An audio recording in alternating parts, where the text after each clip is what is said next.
Good morning, students. Today we will continue our chapter Is Matter Around Us is Pure of class 9th. In our previous lecture, we have discussed about pure substance. अब pure substance क्या था हमारे पास, which contain only one type of particles. अगर तो कोई हमारे पास substance है, कोई पार्टिकल है, अगर उसमें सिर्फ एक ही तरह के पार्टिकल्स हैं तो उसको हम क्या बोलते हैं, प्योर सब्सटेंस. और दूसरा हमारे पास होता है इम्प्योर. इम्प्योर क्या होता है, जिसमें एक से ज़्यादा तरह के पार्टिकल्स होते हैं, उसको हम क्या बोलते हैं, इम्प्योर. तो प्योर सॉल्यूशन या फिर प्योर सब्सटेंस क्या है, जिसमें एक ही तरह के पार्टिकल्स हैं. फॉर एग्जांपल वाटर में एक ही तरह के पार्टिकल्स हैं तो उसको हम क्या बोलेंगे, प्योर. और इम्प्योर क्या होता है, जिसमें एक से ज़्यादा तरह के पार्टिकल्स होते हैं, उसको हम क्या बोलते हैं, इम्प्योर. For example milk. अब हमें पता है कि जो मिल्क है, देखने में तो वो सिंपल हमें वाइट कलर का लगता है, बट मिल्क में क्या होता है, प्रोटीन्स होते हैं, फैट्स होते हैं, वाटर होता है. तो वो उसमें क्या हो गया, एक से ज़्यादा तरह के पार्टिकल्स हो गए, तो उसको हम क्या बोलेंगे, इम्प्योर.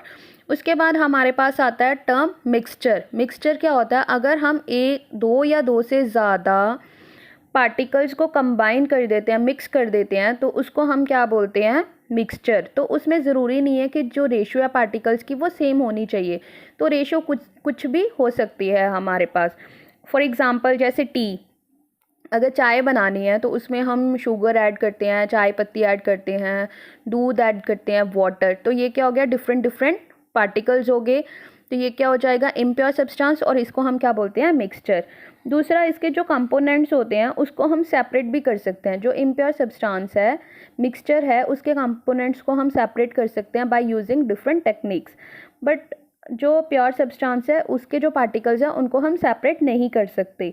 नेक्स्ट क्या है, अगर हमारे पास मिक्सचर है तो उसके जो पार्टिकल्स हैं, अगर हम उसको सेपरेट करते हैं तो उसकी जो प्रॉपर्टीज़ रहती हैं वो हमेशा सेम रहती हैं. बट अगर हम प्योर सब्सटेंस की बात करते हैं तो उसमें क्या होता है, हमारे पास एक टर्म आती है एलिमेंट एंड कंपाउंड.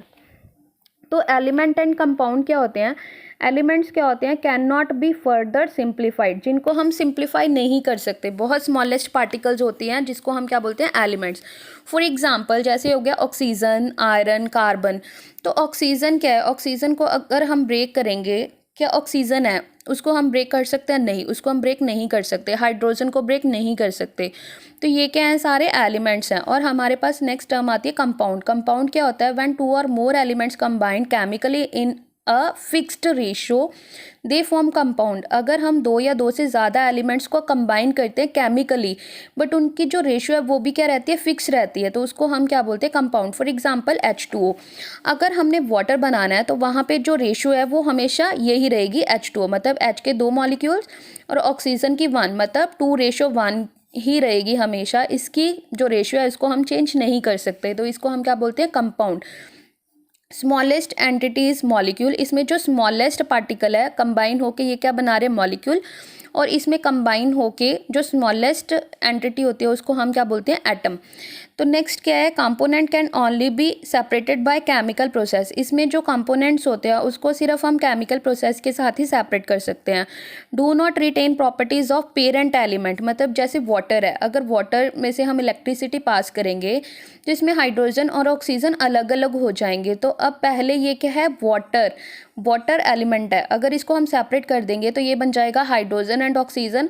अब पहले वाटर की प्रॉपर्टीज़ अलग हैं, उसके बाद जब ये सेपरेट हो गए हाइड्रोजन एंड ऑक्सीजन में, तो इनकी जो प्रॉपर्टीज़ हैं वो क्या हो जाएंगी, different.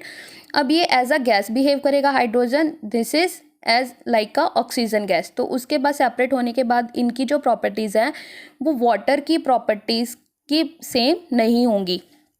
For example water, carbon dioxide. अब कोई भी कंपाउंड्स की बात कर सकते हो. सेम ऐसे ही अभी मैंने मिक्सचर का बताया था, व्हेन टू और more substances are merely mixed with each other in any ratio they form mixture. इसमें क्या है, दो या दो से ज़्यादा सब्सटेंसेस को हम मिक्स कर रहे हैं तो उनमें रेशियो कुछ भी हो सकता है. जैसे आप पानी में शुगर ऐड कर रहे हो, 1 स्पून भी शुगर ऐड कर सकते हो, 2 स्पून भी शुगर ऐड कर सकते हो, तो वो क्या बन जाएगा हमारे पास, mixture. For example tea, salt solution, soil etcetera. Components can be separated by a general physical process. तो इसमें क्या है, फिजिकल प्रोसेस से हम जो कंपोनेंट्स हैं उनको सेपरेट कर सकते हैं. फॉर एग्जांपल अगर आपने पानी में सॉल्ट को डिज़ोल्व किया है, तो अगर आपने सॉल्ट को पानी से अलग करना है तो आप क्या करोगे, उसको बाय इवेपोरेशन. तो अगर आप उसको बॉईल करते हो तो पानी उड़ जाएगा, तो पीछे क्या रह जाएगा, सॉल्ट. तो इस तरह आप उसको सेपरेट कर सकते हो।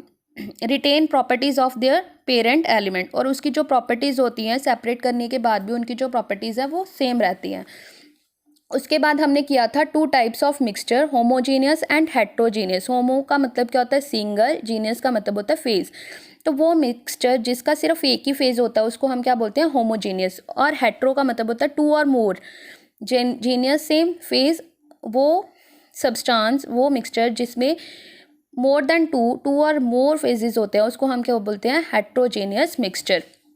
होमोजीनियस मिक्सचर मतलब सिंगल फेज। फॉर एग्जांपल, अगर आपने पानी में कोई शरबत को मिक्स कर दिया तो आपको वो पार्टिकल क्या लगेंगे, सेम, तो उनको आप सेपरेट नहीं कर सकते, मतलब एक ही फेज हो गया, वो क्या हो गया, होमोजीनियस मिक्सचर। और हेट्रोजीनियस में क्या है, अगर आप पानी में सैंड को मिक्स कर रहे हो, अगर आपने पानी में सैंड को मिक्स किया तो सैंड जो है वो अलग हो जाएगी। आप बड़े आराम से पानी को और सैंड को डिफरेंट देख सकते हो। मतलब 2 फेज हो गए, एक हो गया सैंड, एक हो गया वाटर, तो उसको हम क्या बोलेंगे, हेट्रोजेनियस मिक्सचर। फर्दर जो होमोजेनियस मिक्सचर है उसकी एक टाइप है ट्रू सॉल्यूशन, और हेट्रोजेनियस की 2 टाइप्स है, कोलाइडल एंड सस्पेंशन। तो ट्रू सॉल्यूशन क्या हो गया, जैसे सॉल्ट सॉल्यूशन, पानी में सॉल्ट को ऐड कर दिया, मिक्स कर दिया, वो क्या बन गया, ट्रू सॉल्यूशन। और कोलाइडल सॉल्यूशन क्या है, for example milk, mud water, मतलब जिसमें जो पार्टिकल्स हैं वो मतलब हमें अलग अलग नहीं दिखता, वो होमोजीनियस की तरह ही दिखता है, बट होता क्या है, हेट्रोजीनियस, उसको हम क्या बोलते हैं, कोलाइडल सॉल्यूशन। सस्पेंशन क्या होता है, सैंड मिक्सचर, जिसमें जो पार्टिकल्स हैं वो बड़े होते हैं और उनको हम बिल्कुल सेपरेट देख सकते हैं।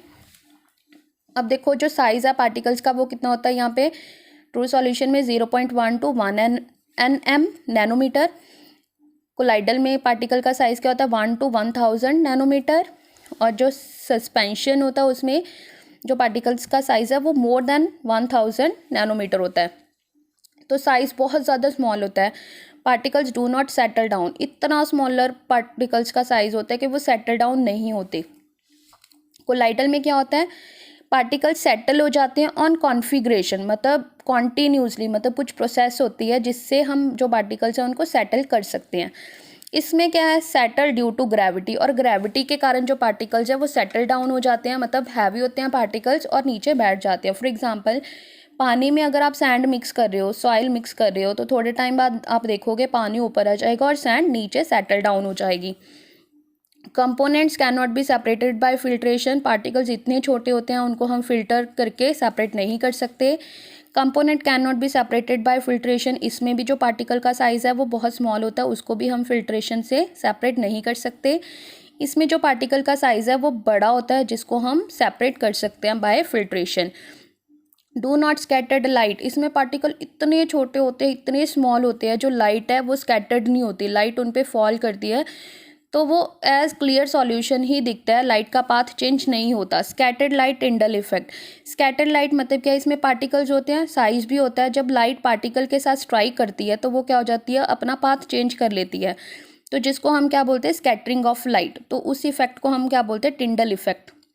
इसमें तो ऑलरेडी पार्टिकल्स बहुत बड़े हैं, तो लाइट पार्टिकल के साथ स्ट्राइक करेगी तो क्या हो जाएगी, रिफ्लेक्ट हो जाएगी, तो उसके कारण जो लाइट है वो स्कैटर्ड हो जाएगी। जैसे हमारे रूम में एक होल है, अगर बाहर से लाइट आ रही है तो हम उसमें डस्ट पार्टिकल्स देखते हैं ना, एयर में कितने सारे हैं लाइट में, तो जो लाइट है वो पार्टिकल के साथ स्ट्राइक करती है जिसके कारण वो विजिबल हो जाती है। सेम इसी केस में भी जो लाइट है वो विजिबल नहीं होती, इसमें क्लियरली नज़र आती है, इसमें भी क्लियरली नज़र आती है। नेक्स्ट ये क्या अभी बताया था एज अ होमोजीनियस मिक्सचर, ये तो होमोजीनियस मिक्सचर ही है ट्रू सॉल्यूशन। कोलाइडल सॉल्यूशन होता क्या है, हेट्रोजीनियस, बट अपीयर क्या होता है, एज अ होमोजीनियस। जो सस्पेंशन है वो क्या है, heterogeneous mixture. Next topic we will discuss in a next lecture. Thank you, have a nice day.